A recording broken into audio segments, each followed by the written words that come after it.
자, 이번 시간에 유치권 관련한 문제 가지고 보실 텐데요. 미리 마음으로 준비하셔야 되죠. 그래서 유치권이 성립할 수 있는 피담보채권이라고 하는 거, 공사대금채권, 비용상환청권 이런 게 있었고요.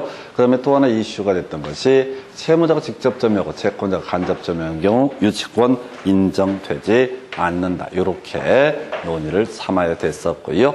자, 유치권의 소멸 사유 중에서 아닌 거, 점유 상실이 있으면 유치권은 소멸될 텐데요. 문제는 유치권자의 소멸 사유가 아닌 게 뭐가 있었냐라고 했을 때 그런 얘기가 있었죠. 바로 다른 사람에게 점유를 하게 한다. 간접 점유하는 경우도 유치권은 성립하지 않는다. 그 다음에 유치권의 소멸 사유 중에 관련해서 소멸 청구라는 주제가 이슈가 됐었습니다. 그래서 이 소멸 청구라고 하는 개념은 이렇게 갔었죠.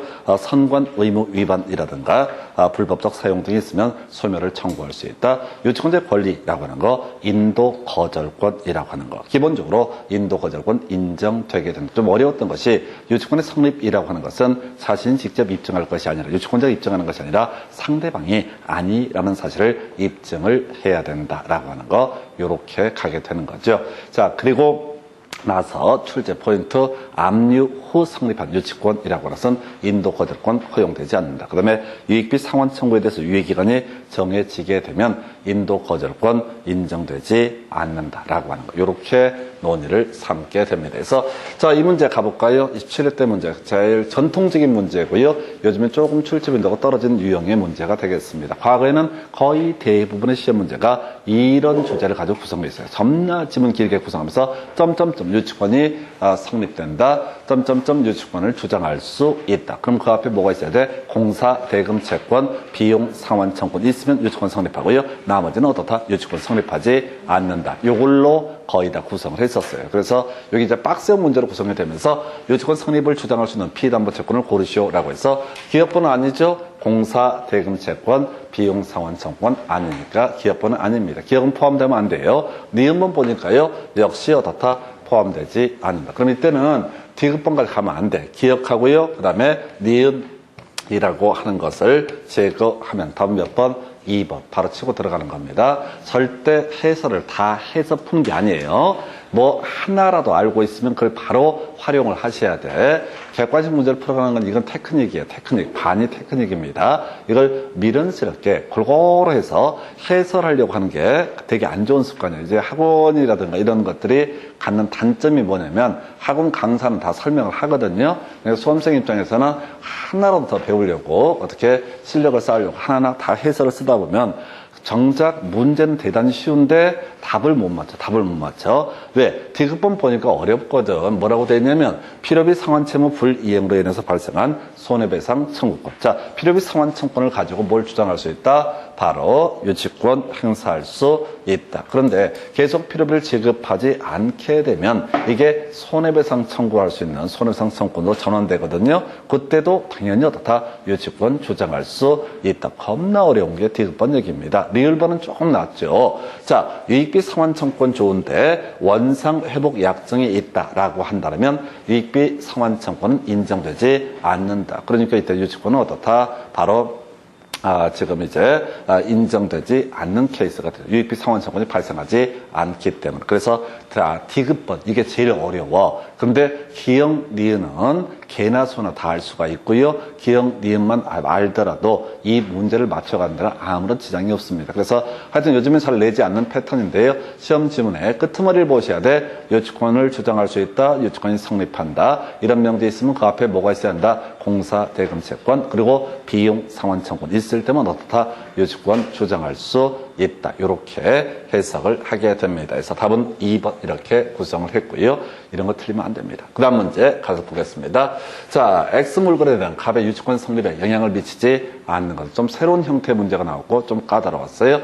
자, X의 소유자가 갑인지 여부, 자기 물건에 대한 유치권은 인정되지 않는다라고 했었죠. 그래서 X 물건의 소유자가 갑이 되면 이때는 유치권 인정되지 않는다. 만약에 갑의 것이 아니면 유치권 인정된다. 이런 식의 취지. 해서 기업부 1번은요. 유치권 성립에 영향을 주는 요인이 되겠죠. 두 번째, X에 관한 채권의 변제기가 도래했는지 여부 해서 채권이 발생해야지 어떻다? 유치권은 발생할 수 있다라고 하는 거. 그래서 채권의 변제기 도래 전이면 유치권은 성립하지 않을 테고 채권의 변제기가 도래하면 유치권은 성립하게 된다. 그 다음에 세 번째, X에 관한 갑의 점유가 채무자를 매개로 한 간접 점유가 아닌 한 직접 점유인지 간접 점유인지 여부해서 우리가 직접 점유가 됐든 간접 점유가 됐든 점유이기 때문에 무조건 어떻다? 유치권은 성립하게 된다. 그래서 직접 점유, 간접 점유 이 얘기는 최소한 유치권의 성립 요소는 아니다. 물론 이제 채무자가 직접 점유하고 채권자가 간접 점유하는 경우 이때는 유치권 성립하지 않는다라고 했으니까 요걸 제외하고 나머지 직접 점유, 간접 점유 여부는 유치권 성립 여에 영향을 주지 않는다. 그래서 답은 3번으로 구성을 했었고요. 4번 질문, X에 대한 갑의 점유가 불법 행위에 의한 것인지 여부에서 앞에서 큰 그림 보시면서 이렇게 말씀드렸죠. 자, 채권자가 타인의 물건을 적법한 원인에 의해서 점유하고 있을 때 유치권 성립할 수 있다. 그럼 불법 점유를 전제로 하게 되면 유치권은 성립하지 않는다. 뭐 단순화시키면 그런 얘기지. 남의 집에 들어가서 어떻게 시키자는지 밤에 지붕에 물이 새는 걸 발견한 이거 보니 생각나는 게 저는 이제 네덜란드의 소년 기억하시려나요? 네덜란드의 소년. 뭐 학교를 띄엄띄엄 다니셨나? 그래서 일주일에 한 번씩 가는 요즘 애들은 아마 앞으로 큰 삶의 추억이 될 거야. 왜? 일주일에 한 번씩 학교를 가. 왜? 학교의 반이 방학이야. 이거는 아마 진짜 평생 앞으로 이게 이제 코로나 사태가 어떻게 될지 모르겠지만은 아마 이런 추억을 갖고 있는 진짜 드물 거예요. 학교 다닐 때 오전반, 오후반 이렇게 다니셨나요?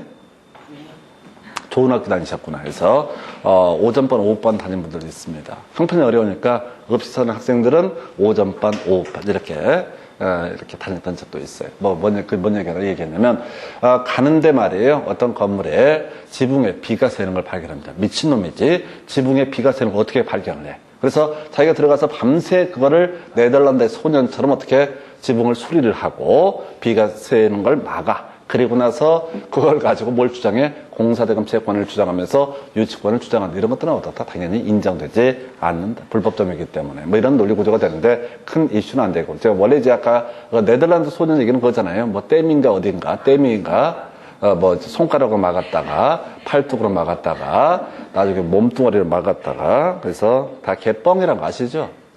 그런 거 없습니다. 그래서 제일 재밌는 게 그거잖아요. 우리나라 사람들이 네덜란드에 가가지고 해외여행을 가서 그 소년, 이거 어디 있냐? 네덜란드 사람은 아무도 모르는 얘기야. 우리나라에서만 있는 얘기예요. 개뻥이죠, 정부에서. 그 당시에 권력을 갖고 있는 자들이. 자, 비슷한 것 중에 저거 있어요. 거북선. 그게 잠수함일까요? 아닐까요? 거북선. 잠수함인가요? 아닌가요? 나이가 좀 젊으면 잠수함이 아니라고 그러고 연배가 좀 되신 분들은 잠수함을 알고 있어요. 거북선의 역사가 다 틀려. 배운 연배에 따라 다 틀려. 그래서 이게 이제 참 60대 가까이 되신 분들은 그 거북선의 위용을 어떻게 배우냐면 거의 핵 추진 잠수함처럼 공부를 했대요. 얘가 급하면 물속에 들어가기도 하고 거북이가 들어가니까. 그랬대요. 그래서 점점 이제 지금도 모르지. 거북선이 어떻게 됐는지 사실은 잘 몰라요. 모른다고. 네? 거북이만 알고 사람 모른다고 지금까지. 그래서 거북이는 얘기가 잘 안 돼가지고 하여튼간에 너무 늦어요. 남들 다 웃고 났는데 갑자기 웃어버리면 하여튼간에 지금 뭔 얘기하다가 옆으로 샜냐면 하여튼 개뻥들이 많다. 자, 다시 가겠습니다. 지금 이제 그래서 요거 직접 점유든 간접 점유든 어차피 채무자의 직접 점유가 아닌 바에 유치권은 성립하게 된다.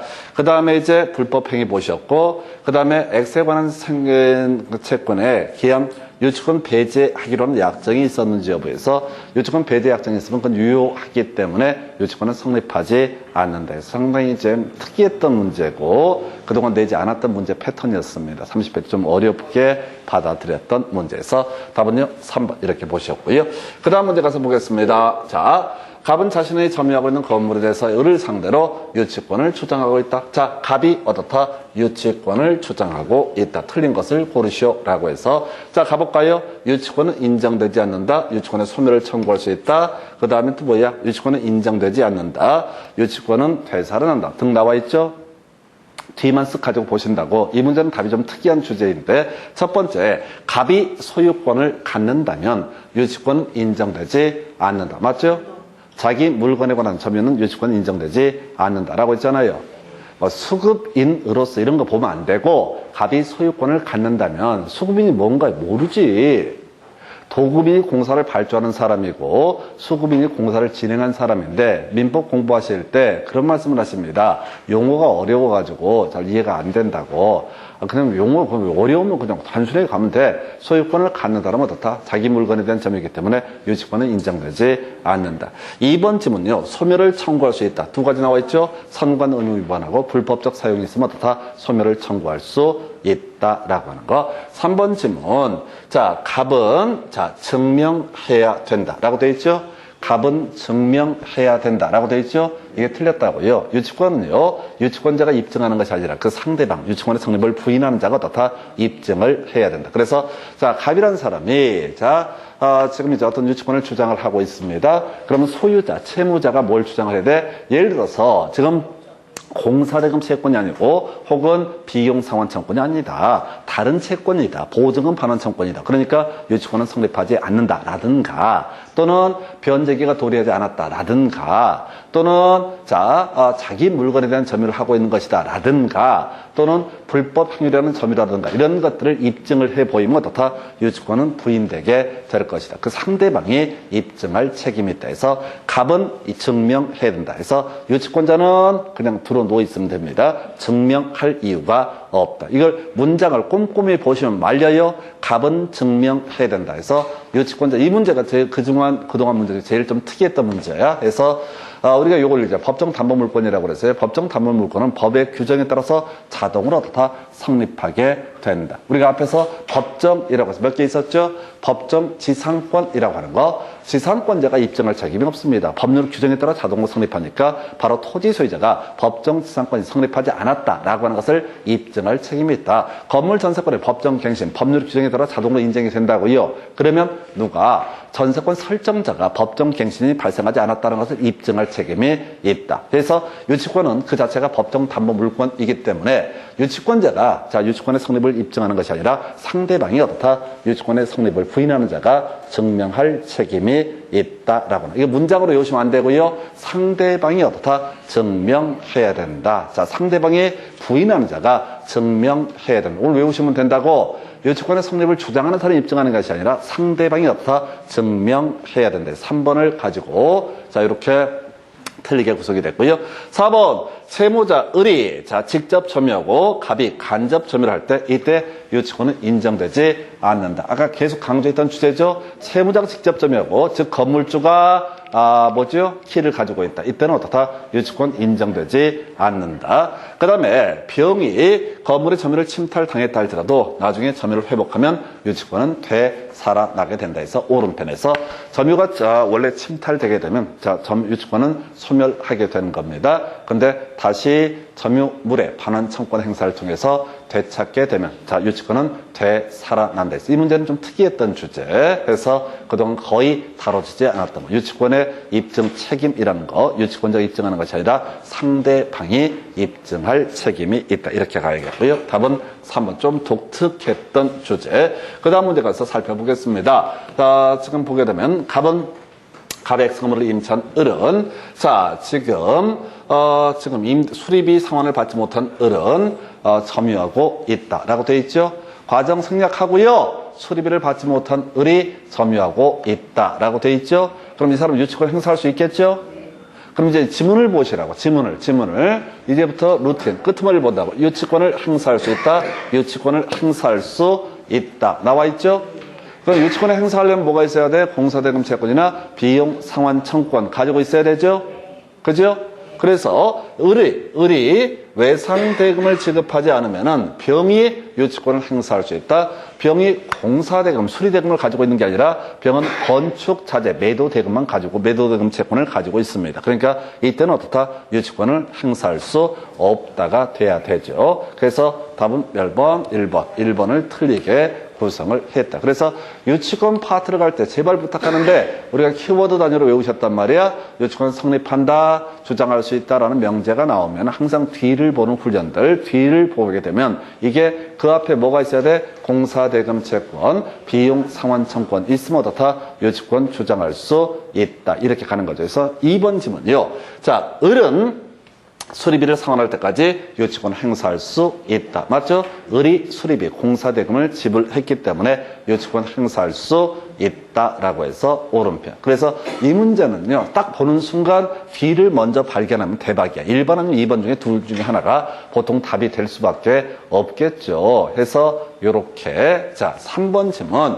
자, 을은 갑의 승낙 없이 제3자에게 X 건물을 담보로 제공할 수는 없다. 이용할 수 없다고 그랬었죠? 불법적으로 이용할 수 없다고 그랬어요. 그러면 소멸 청구의 대상이 된다라는 얘기. 유치권은 선관 의무를 지기 때문에, 유치권자는 선관 의무를 지기 때문에 이 목적물을 잘 가지고 있다. 채무 변제하면 어떻다? 돌려줄 의무가 있다. 해서 이걸 다른 사람에게 임대차 계약을 체결한다거나 또는 이걸 담보로 저당권을 설정하거나 이런 식으로 이런 것은 허용되지 않는다라고 할 것. 그 다음에 을은 수리비를 상환받기 위해서 경매할 수 있다. 해서 유치권자는 뭐도 할 수 있다? 경매 청구도 할 수 있다. 그러나 이때 경매 청구의 범주에 우선 변제권은 인정되지 않는다. 그래서 별 의미가 없다라고 봤었고요. 그 다음에 5번 만약 X건물을 갑으로부터 양수한 정이 을에게 반환을 청구했을 때 을은 유치권으로 대항할 수 있다. 뭔 소리냐면 소유자가 바뀌더라도 유치권은 세상의 모든 사람에 대해서 주장할 수 있기 때문에 이 수리비 채권을 기준으로 이 수리비 줄 때까지는 어떻다? 소유자 바뀌더라도 인도 거절권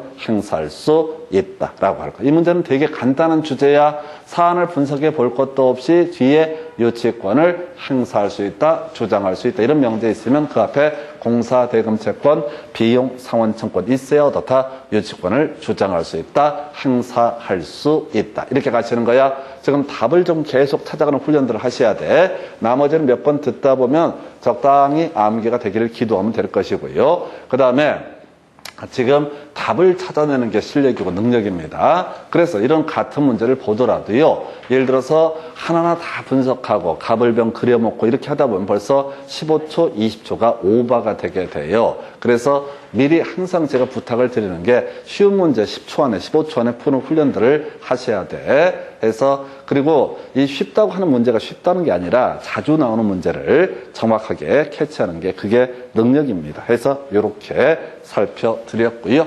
그 다음에 이제 검토 드리게 될 주제 이렇게 되어 있습니다.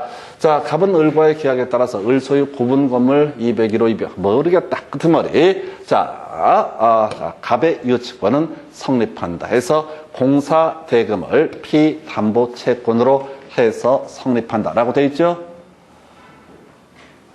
아니, 뒤만 보자고. 성립한다. 그 앞에 공사대금을 피담보 채권, 공사대금 채권을 받기 위해서 어떻다? 유치권 성립하게 되는 거죠? 그죠? 아니, 읽어보지 말래니까 읽어봐봤자 머리 터져버리니까 다시 유치권이 성립한다, 주장할 수 있다는 명제가 있으면 그 앞에 공사대금 채권 또는 수리비 채권 또는 비용 상환청권을 근거로 해서 어떻다? 유치권 성립한다, 주장할 수 있다. 이렇게 가는 거라고요. 그래서 1번이 오른편이 되는 거야. 내용을 볼 것도 없어. 201호, 202호 이런 거 다 필요 없는 얘기고 문장을 분석해 갈 것도 없이 공사대금 채권을 해서 채권을 전제로 해서 유치권은 성립하게 된다. 맞죠? 대단히 간단한 문제예요. 대단히 간단한 문제라고요. 근데 이 문제 같은 경우 그 당시에 출제 오류 시비도 있었고 되게 시끌벅적했던 문제예요. 나머지 부분들이 약간 논란의 소지들이 있어. 그런데 그건 다 떠나 사람들이 계속 하는 소리가 뭐냐면 대부분 수험생들이 씨부리는 얘기가 뭐냐면 알았어 1번이 맞는 건 알겠는데 2번도 맞다고 볼 수도 있지 않느냐라고 이렇게 시비를 겁니다. 많이. 제가 그 얘기를 들을 때마다 딱 드는 생각이 뭐냐면 얼마나 가소로운지 아세요? 겨우 몇 달 공부해갖고 대부분 판사들이 해석한 걸 갖고 이건 이렇게 해석하면 안 된다라고 씨부리고 있는 모습을 보면 대부분 판사들은 다 뒤져버려야 되지. 뭔 얘기냐면 논란의 소지도 있고 복잡한 변수가 있는데 그걸 갖고 지금 수험생들이 점수를 맞아야지 판사가 이거는 또 대학 교수들이 20년, 30년 연구한 교수들이 물론 출제 오류를 낼 수도 있긴 하겠지만 확률의 문제로 가는 거야. 이제 3달, 4달 공부한 사람들이 요거는 대학 교수가 출제를 잘못했다라고 시비를 걸고 있는 작태 자체가 대단히 가소로운 거예요. 겨우 몇 개월 공부하고 1년, 2년 공부해가지고 대학 교수라고 맞짱을 뜰 필요도 없고 떠봤자 아무런 의미도 없어. 시비를 걸어봤자 나한테 남는 건 아무것도 없어. 그럼 결국은 얄쌍하게, 나 혼자 얍실하게 불의와 타협해서 나만 살짝 합격을 하고 말겠다. 얼마나 편해. 무슨 독립운동하는 것도 아니고. 뒤에 가자고요. 유치권 성립한다, 유치권 주장할 수 있다 라는 명제 앞에 뭐 있어야 한다고요? 공사, 대금, 채권, 비용, 상환, 청권 있으면 되는 거죠? 1번은 그렇게 간단한 거야. 나머지 간단하게 볼 텐데 지금부터 보는 부분들은 의미가 없어요. 자, 2번. 그러니까 지금 유치권 얘기가 나오면 무조건 뭘 찾아봐야 돼? 주장할 수 있다, 성립한다. 이게 제일 먼저 한번 찾아봐야 돼. 읽어보지 마시고. 자, 사안을 다시 갈게요. 자, 갑은 을 소유의 건물에서 공사를 완료했습니다. 공사대금을 주지 않자 201호를 점유하고 있다. 옳은 것을 해서 갑은 201호, 202호에 대해서 경매를 신청할 수 있다. 해서 이게 틀렸다고. 지금 점유하고 있는 건 뭐야? 201호만 점유하고 있으니까 201호에 대해서는 어떻다? 바로 경매를 청구할 수 있다. 3번 질문, 갑은 201호에 대한 경매 절차에서 매각대금으로부터 우선 변제를 받을 수 있다. 틀렸죠? 유치권에 기한 경매 청구에서는 어떻다? 우선 변제권은 인정되지 않는다. 라고 이렇게 갔던 거죠? 그 다음에 4번 질문, 갑이 을의 승낙 없이 201호를 병에게 임대하면 을은 유치권의 소멸을 청구할 수 있지요. 불법적 사용이니까. 아까 담보로 제공해도 소멸 청구의 대상이 될 테고 불법적 사용도 어떻다? 바로 소멸 청구의 대상이 된다.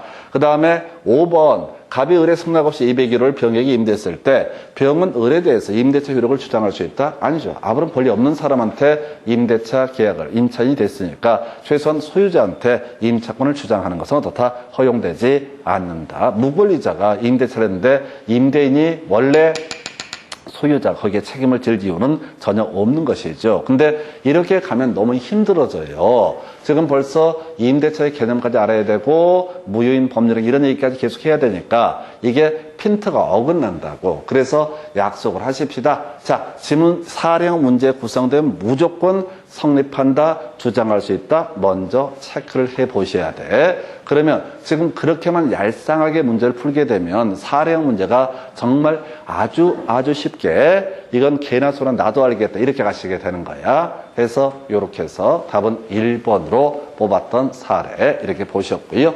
자, 그 다음에 이제 검토 드리게 될 주제. 와우, 이게 뭐라고 지금 씹으려고 있는 거야?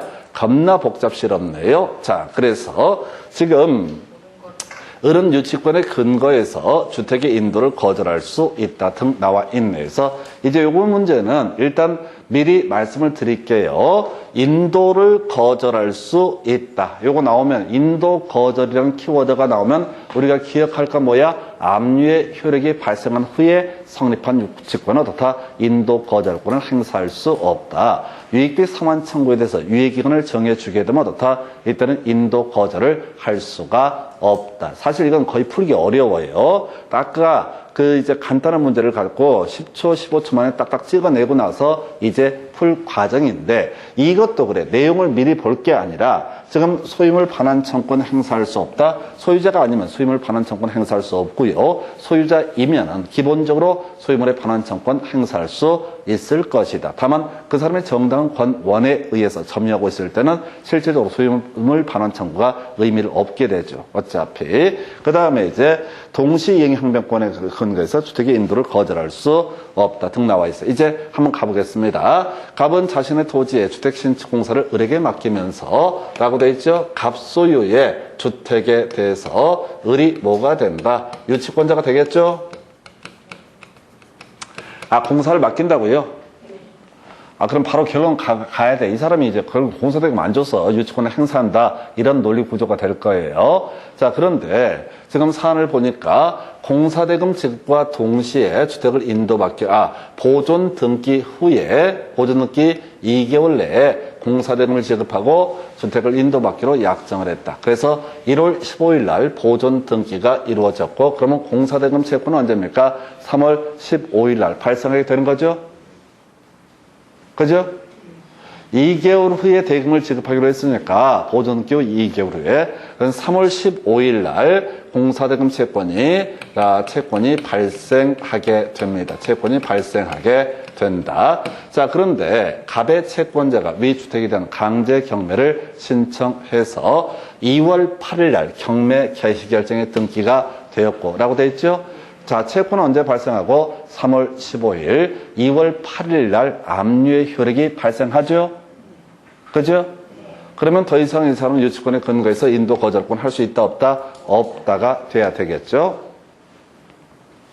아니, 문제를 보면 눈치를 채야 된다고 인도를 거절할 수 있다, 없다 이런 얘기를 할 때는 항상 압류의 효력이 발생한 후에 성립한 유치권에 근거해서는 인도 거절권 행사할 수 없다. 또 하나 이슈가 될 만한 것이 뭐가 있었냐면 저거 있었잖아요. 자, 뭐가 있었냐면은 지금 저 얘기 가야 되는데 유익기 상환 청구에 대해 유예기간 정해주면 어떻다? 인도 거절권 행사할 수 없다. 이거 어려워요. 사실 어려운데 하여튼 포인트 자체를 우리가 외웠던 키워드를 가지고 가셔야 된다. 인도 거절권 얘기 나오면 배제되는 경우 두 가지를 떠올리셔야 돼. 그래서 얘는 2월 8일 경매 개시 결정의 등기 압류 효력이 발생하고 3월 15일 날 채권이 발생하기 때문에 유치권 자체는 성립하는 건 별개의 문제로 인도 거절권은 행사할 수 없다. 이렇게 가야 됩니다. 그리고 경매를 통해서 이제 병이라는 사람이 낙찰을 받아서 유치권을 주장하고 있는 을에게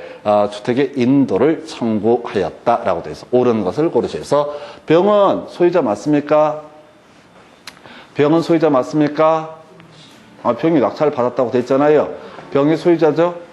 갑이 소유자이다가 병이 낙찰을 받았다라고 되어 있으면 병이 소유자죠? 그러면 을은 정당한 권원을 가지고 있는 자가 아니죠.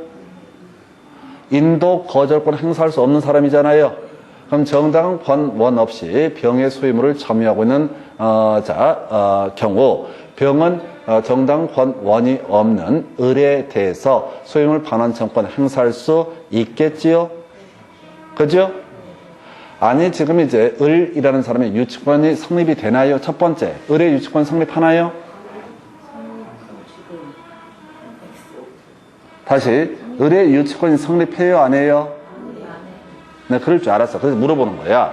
유치권 성립 얘기라고 하는 것은 이렇게 같습니다. 이게 착각하면 안 돼. 좀 힘든 부분인데, 유치권은 공사대금 채권, 비용상환청권, 타인의 물건을 점유하고 있다. 적법하게 점유하면 어떻다? 유치권은 성립하게 되는 거죠?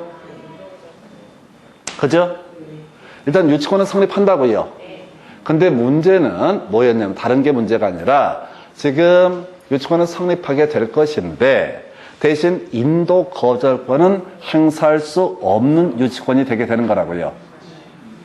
왜? 압류의 효력이 발생한 후에 성립한 유치권이기 때문에. 개념 잡으셨어요? 공사대금 채권을 가지고 있으니까 이런 유치권은 성립한다고요. 근데 이 유치권이 약간 정상적이지 않은 유치권이에요. 유치권의 가장 본질적 내용은 인도 거절권이라는 개념이 될 텐데 얘는 유치권 자체는 성립하지만 압류의 효력이 발생한 후에 성립한 유치권이기 때문에 인도 거절권은 행사할 수 없다. 그럼 현재 점유는 불법 점유가 되게 되는 거죠. 그래서 소유자인 병은 정당한 권원이 없는 유치권자 누구에 대해서 을에 대해서 소유물의 반환 청구권 행사할 수 있고요. 그리고 나서 인도 거절을 할 수 있다 없다? 을은 인도 거절을 할 수가 없다라고 하는. 그래서 일단 기역, 니은 두 개 틀렸죠? 병은 소유물의 반환 청구권 행사할 수 없다라고 해서 틀렸다고요. 유치권자 을의 점유가 정당한 점유가 아니라고요. 인도 거절권을 행사할 수 없는 점유이기 때문에 유치권이기 때문에 이때는 소유물의 반환 청구권 행사할 수 있고 두 번째, 유치권자들은 인도 거절권 행사할 수 있다, 없다? 없다라고 할 것 해서, 자, 두 개, 기억, 니은 틀렸고요. 틀린 걸 고르셔야겠지? 해서, 잠깐만, 옳은 걸 고르시온가요? 기억, 니은 두 개 틀렸죠? 기억, 자, 옳은 거 기억하고, 니은을 재검토 몇 번? 3번 되는 거죠? 3번은 왜 맞아요? 그렇지. 그렇지. 3번은 뜬금없는 얘기를 하고 있는 거야. 동시이행의 항변권은 보통 쌍무계약에서 매매계약을 체결하는데 등기를 안 넘겨줘? 그러면서 돈을 달라고 그래. 매매 잔금을. 그러면 너 등기 넘겨줘. 나 그때까지 잔금 못 줘. 이런 식의 개념이 동시이행의 항변권. 이건 쌍무계약의 문제가 아니기 때문에 동시이행의 항변권이랑 관련이 없어요. 근데 디귿은 알아서도 안 되고 알 필요도 없어. 그저 다시 이 문제를 통해서 아예 답을 외우고 들어가셔야 돼. 자, 유치권을 가지고 있다라고 한번 전제해 보겠습니다. 유치권이 성립했다라고 한번 전제해 보겠습니다. 유치권이 성립하고 있으면 유치권자에 대해서는 소유물의 반환 청구권 행사할 수 있다, 없다? 유치권이 성립했고 특별한 사정이 없는 상태라고요. 그러면 소유자는 유치권자에게 소유물의 반환 청구권을 행사할 수 있다, 없다? 다시, 어떤 사람이 내가 소유자인데 어떤 유치권자가 유치권을 행사하면서 인도를 거절하고 있다고요. 그럼 나는 그 사람한테 내 물건 돌려달라고 할 권리가 있다, 없다? 그러면 돌려달라고 할 권리가 있으면 그 사람 돌려줘야 되겠네? 다시 하시죠. 이미 유치권은 성립을 했다고. 이미 유치권은 성립했다고 전제를 까는 거예요. 다시. 내 물건을 어떤 사람이 나한테 받을 돈을 이유로 해서 유치권을 주장을 하고 있고 이미 유치권은 성립했다고 전제를 한번 하는 거예요. 그러면 소유자는 유치권자에게 소유물의 반환 청구권 행사할 수 있다, 없다? 없는 거지. 우리가 소유물의 반환 청구는 이렇게 갔었죠. 소유자 자신의 소유물을 정당한 권 없이 전면 사람에 대해서 반환을 청구할 수 있다. 이렇게 돼 있었죠. 그럼 정당한 권원에 의해서 전면 사람에 대해서는 반환 청구권 행사할 수 있다, 없다? 없다. 이렇게 가는 거죠. 자, 그래서 이게 이제 결론만 말씀을 드릴게요. 이 과정을 이제 설명드리면 오히려 머리가 지끈지끈해져. 자, 그래서 사안을 이렇게 갑니다. 문제를 구성할 때, 자, 이 사안에서 문제를 구성할 때, 압류 효력이 발생하기 전에 성립한 유치권은요, 문제 구성이 되게 오히려 힘들어. 그래서 항상 문제를 구성할 때는 인도 거절권을 행사할 수 없는 유치권을 전제한다고. 인도 거절권이 인정되지 않는 유치권이 두 개가 있었잖아요. 하나가 압류 효력이 발생한 후에 성립한 유치권하고 유익비 상환 청구에 대해서 법원에서 유예기간을 정해준 경우 이때는 유치권이 성립하더라도 더타 인도 거절권을 행사할 수 없다. 그래서 가게 되면 이런 논리 구조야. 자, 유치권인데 항상 이때 문제 구성할 때 유치권 파트에서는 인도 거절권은 어떻다 인정되지 않는 유치권을 전제로 한다고요. 그럼 소유자는 이 인도 거절권이 인정되지 않는 유치권자에 대해서 반환 청구권을 행사할 수 있다, 없다? 반환 청구권 행사할 수 있다가 되는 거죠. 인도 거절권이 부인되니까 정당한 점유가 아니기 때문에. 그리고 나서 인도 거절권이 인정되지 않는 유치권자는 소유자에 대해서 인도 거절권 당연히 어떻다 인정하지 못한다라고 하는 거. 해서 이건 아예 다시 항상 문제를 구성할 때는 뭐라고요? 인도 거절권이 인정되는지 부인되는지 불분명하면 논란의 소지가 있어. 출제 오류 시비가 나와. 그러니까 항상 문제를 구성할 때는 인도 거절권이 부인되는 유치권을 항상 만들어줘. 그게 대표적인 값이 뭐라고요? 압류 효력이 발생한 후에 성립한 유치권. 또는 아직 요 근래는 좀 적게 나왔는데 그 전에 26회 때 나왔던 것이 유익비 상환 청구에 대해서 유예기간을 정해준 경우라고 하는 거. 요렇게 두 개로 해결을 하게 되죠. 그래서 이때는 유치권 자체는 성립하더라도 인도 거절권을 행사할 수 없다. 그래서 소유자는 이 부분에 대해서 지금 이제 소유물의 반환 청구권 행사할 수 있고요.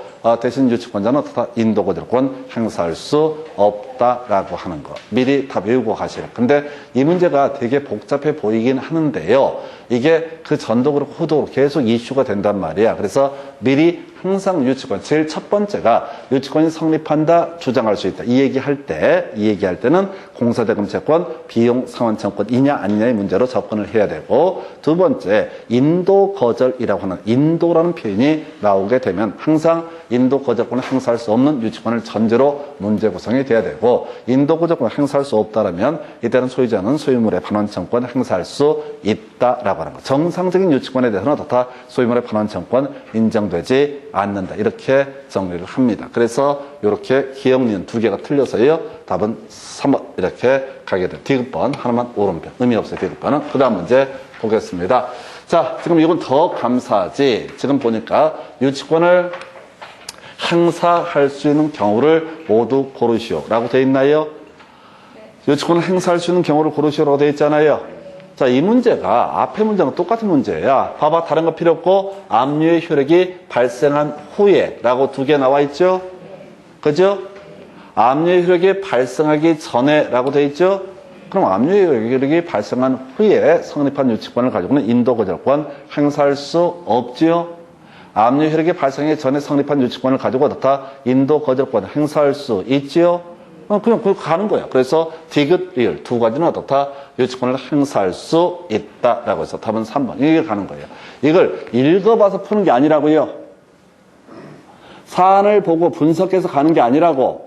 계속 문제가 뭐라고요? 압류의 효력이 발생한 후에 성립한 유치권을 가지고는 어떻다? 인도 거절권 행사할 수 없다. 압류 효력이 발생하기 전에 성립한 유치권을 가지고는 어떻다? 인도 거절권 행사할 수 있다. 그래서 이게 좀 어려운 게, 자, 유치권을 행사한다는 표현, 이게 의미가 인도 거절권하고 유사한 의미로 쓰이고 있습니다. 그래서 이렇게 가신다고. 유치권이 성립한다 라고 했을 때 공사대금 채권, 비용 상환 청권 이렇게 갔어야 했고요. 그 다음에 지금 유치권의 행사, 인도 거절. 유치권의 행사의 가장 본질적 내용은 인도 거절권이라고요. 그럼 문장을 볼 것도 없이, 그러니까 박스 바로 가시면 된다고. 대충 봐도 압류 효력이 발생한 후, 압류 효력이 발생하기 전 이렇게 나열이 되어 있잖아요.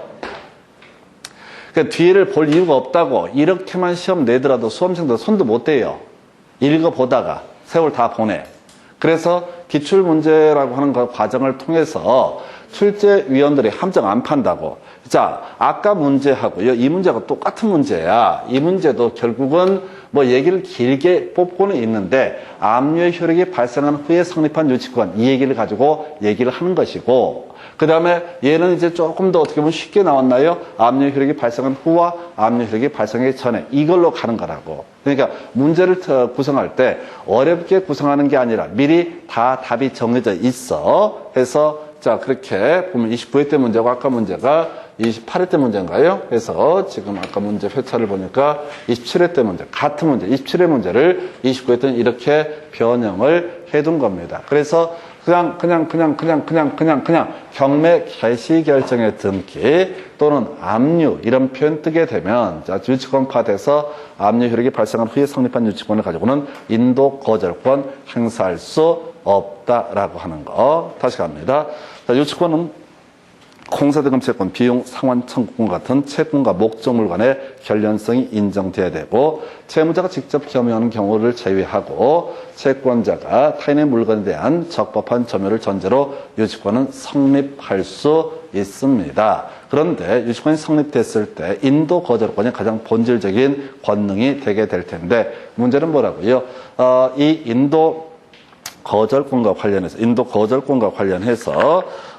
자, 압류 효력이 발생한 후에 성립한 유치권이라는 것은 다 인도 거절권 인정되지 않고요. 이게 27회하고 29회 때 문제고 26회 때 문제는 유익비 상환 청구에 대해서 유예기간을 정해준 경우 인도 거절권 행사할 수 없다. 요 주제가 출제가 되거든. 그래서 26회 문제에서 유익비 상환 청구에 대해서 유예기간을 정해준 경우 요거 하나 쟁점 삼았고요. 그 다음에 두 번째가 27회 때 압류 효력이 발생한 후에, 29회 때 압류 효력이 발생한 후에 이렇게 쟁점을 삼아내게 됩니다. 그래서 어렵고 쉽고 문제 같지는 않고요. 그냥 패턴들이 다 정해져 있다라고 하는 거 이렇게 정리를 해드립니다. 그래서 이렇게 보시고 그 다음 문제 가서 확인해 보겠습니다.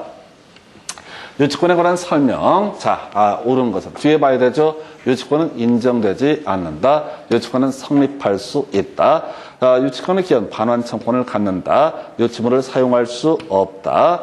임차 목적물을 유치할 수 없다 등 나와 있어요. 1번부터 보겠습니다. 자, 유치권 인정되지 않는다 해서 목적물에 관한 점유를 취득한 뒤 목적물에 관해서 생긴 채권에 관한 채권을 담보하기 위해서는 유치권 인정되지 않는다. 틀렸고요. 대단히 어려운 문제. 뭐냐면 공사대금 채권이 3월 달에 발생하는데 이게 1월 달부터 계속 점유를 하고 있었다라고 하게 됐을 때 3월 달에 공사대금 채권 발생하면 그때도 유치권 주장할 수 있다. 원래는 공사대금 채권이 먼저 발생한 다음에 점유가 들어가야 되는데 그래 버리면 유치권이 실질적으로 의미를 잃게 되죠. 그래서 우리 판례에서는 점유하고 있는 도중에 공사대금 채권이 발생하면 뭘 할 수 있다? 유치권 주장할 수 있다. 이런 식의 논리구조. 1번에서 틀리게 뽑아냈고요.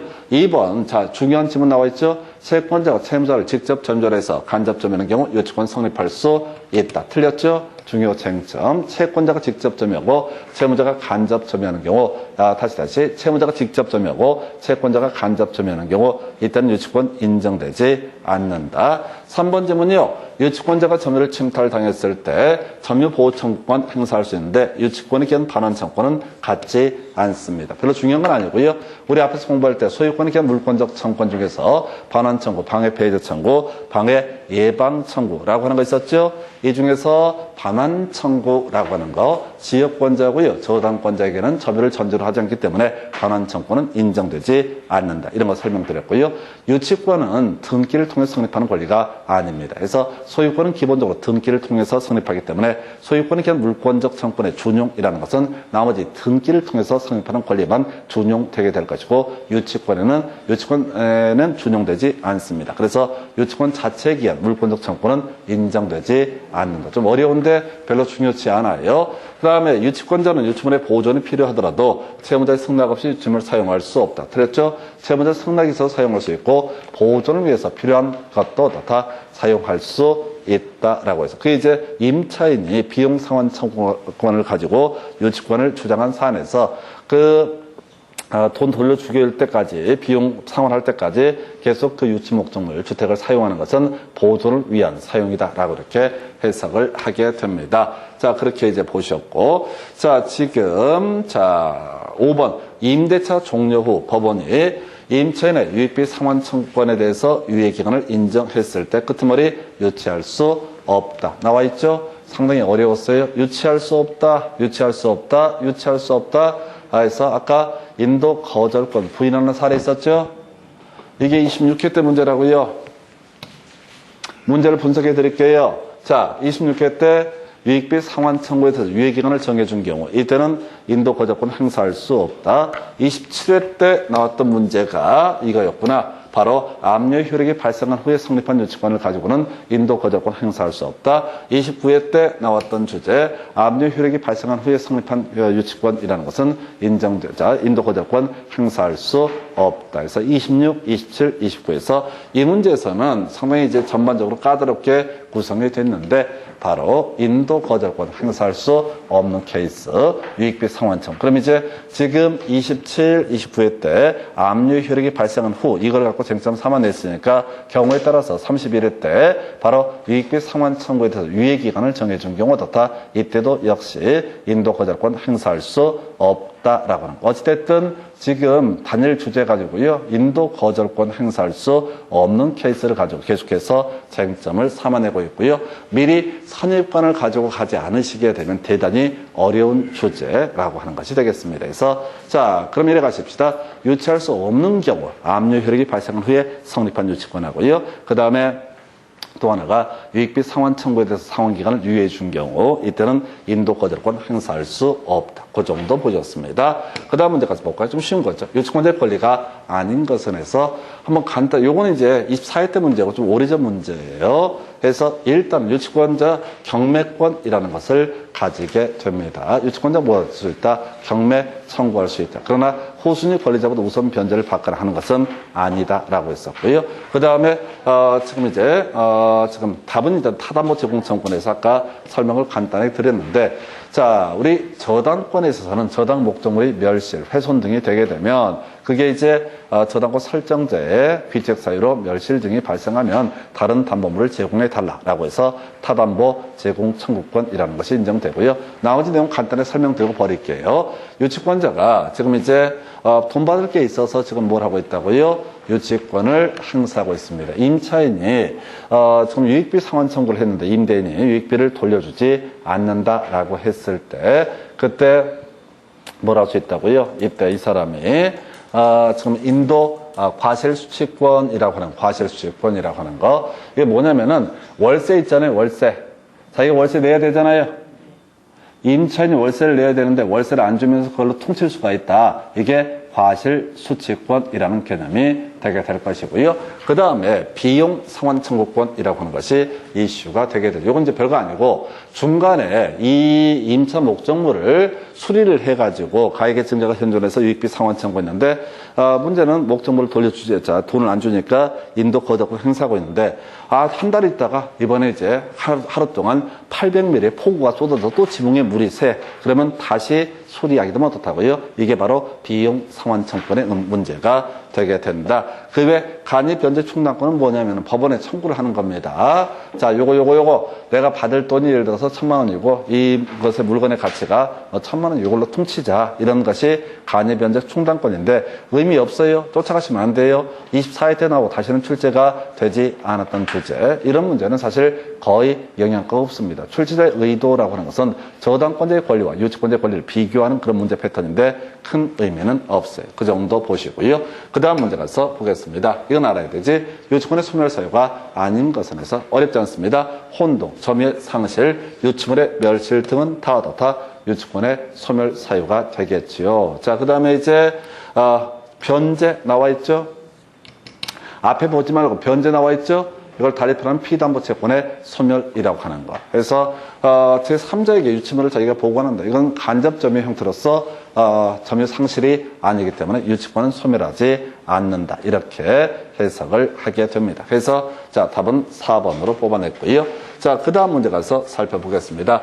유치권의 소멸 사유가 아닌 것은 포기, 점유의 상실이라고 하는 거, 목적물의 전부 멸실이라고 하는 것도 다 유치권의 소멸 사유. 피담보 채권의 소멸도 뭐가 된다? 유치권의 소멸 사유. 그래서 소유자의 목적물 야 소유자가 바뀌었다라고 할지라도 바뀐 소유자에게 유치권자, 인도 거절권 등을 행사할 수 있다 해서 답은 5번. 그래서 이렇게 소멸사유 2개 가지고 구성을 했었고요. 점유 상실하면 어떻다? 유치권 소멸하게 된다라고 하는 주제 있었고요. 대신 간접 점유하는 경우는 유치권 소멸하지 않는다. 그 주제 하고요. 유치권은 물권이기 때문에 소유자가 바뀌더라도 바뀐 사람에게 어떻다? 유치권을 주장할 수 있다. 그 정도까지 보셨습니다. 이 정도가 유치권에 관한 주제. 잠시 끊었다가 다음 주제 설명드리겠습니다.